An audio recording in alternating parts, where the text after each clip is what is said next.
മനസ്സിലായത്. അപ്പോൾ ഈ വയബുദൂന ഈ ആയത്തിൽ നിന്ന് അവർ സ്വന്തമായി കഴിവുണ്ടായിരുന്നു എന്ന് വിശ്വസിച്ചില്ല എന്ന് ഞാൻ പറഞ്ഞു. അള്ളാഹ് അങ്ങനെ പറഞ്ഞെന്ന് പറഞ്ഞു. പിന്നെ റാസി അങ്ങനെ പറഞ്ഞിട്ടെന്ന് പറഞ്ഞു. ഇപ്പൊ എന്താ പറയുന്നത് അതിനെ പറ്റിയിട്ട്?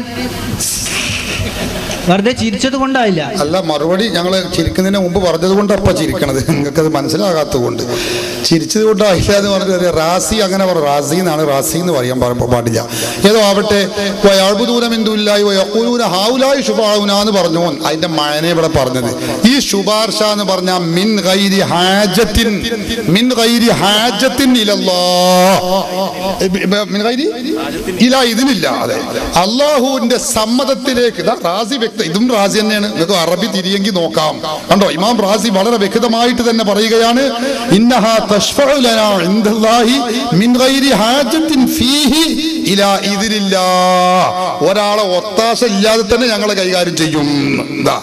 അതാ ഇവിടെ വിശ്വാസം. നിങ്ങളാ ഓതിയ ആയത്തും അറിയണ റാസിയാണ് ഈ വിശദീകരിക്കുന്നത്. അതുകൊണ്ടാണ് ഞങ്ങൾ ഈ പറയുന്നത്.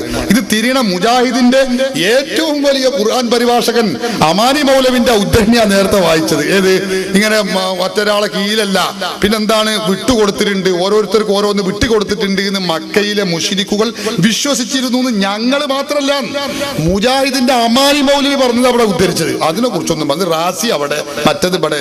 റാസി മുഴുവൻ കണ്ടവരാണ് ഞങ്ങൾ.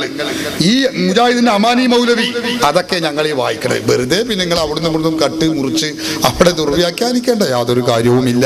നേരത്തെ മുജാഹിദ് പ്രവർത്തകനായ ഒരു സഹോദരനാണ് ഇവിടെ ചോദിച്ചത്. നേരത്തെ ചോദിച്ചത് ഇന്ദുഹുവിനെ കുറിച്ച് എനിക്ക് കുറെ കാര്യങ്ങൾ തിരിഞ്ഞു എന്ന് അയാൾ പറഞ്ഞു. അതിന് തന്നെയാണ് സാധാരണക്കാർക്കൊന്ന് തിരിയട്ടെ എന്ന് കരുതിയിട്ട് തന്നെയാണ് ഞാൻ അത്രയും സമയം വിശദീകരിച്ചത്. അതിനെക്കുറിച്ചൊന്നും ഇവർക്ക് മറുപടി പറയാൻ കഴിഞ്ഞിട്ടില്ല. ഔലായി ശുഭാവുമാണ് ഇപ്പൊ ഉള്ളത്. ഈ ആയത്തിന്റെ വ്യാഖ്യാനത്തിൽ റാസി അങ്ങനെയാണ് പറഞ്ഞത്. തഫ്സീർ റാസിയാണ്. അതില മിൻ ഗൈരി ഹാജത്തിൻ ഇലൈഹി ഫീഹി ഇലാ ഇതിനില്ലാ എന്ന് പറഞ്ഞ റാസിയാണ്. ഈ ആയത്തിന്റെ വ്യാഖ്യാനത്തിൽ റാസി എന്ത് പറഞ്ഞു? വ്യാഖ്യാനത്തിൽ തന്നെ നമ്മുടെ ചർച്ച ഈ ആയത്താണ്. ഈ ആയത്തിനെ കുറിച്ച് തന്നെയാണ്, ഈ ശഫാഅത്തിനെ കുറിച്ച് തന്നെയാണ് റാസി ഇമാം ഇവിടെയും പറയുന്നത്. ഈ ശഫാഅത്തിനെ കുറിച്ച് തന്നെയാണ്. അല്ല, ഇത് മുഅ്മിനീങ്ങളുടെ ശഫാഅത്തിനെ കുറിച്ചല്ല, മുശ്രിക്കുകളുടെ ശഫാഅത്തിനെ കുറിച്ചാണ് ഈ പറഞ്ഞത്. റാസി മുജാഹിദുകളെ പോലെ വൈരുദ്ധ്യം പറയുന്ന ആളല്ല. റാസി ഇമാമ് മുജാഹിദുകളെ പേരിൽ ഒരു കൊല്ലം കഴിയുമ്പോൾ മാറ്റി പറയാ, അത് പറയുന്ന ആളല്ലല്ലോ റാസി ഇമാമ്. ഇതൊക്കെ കണ്ടിട്ട് പറയാ റാസി ഇമാം. അപ്പൊ റാസി ഇമാം ആ പറഞ്ഞതിന്റെയും ഈ പറഞ്ഞതിന്റെയും ഒക്കെ അർത്ഥം ഒന്നാണ്. എന്താണ് അതിന്റെ അർത്ഥം?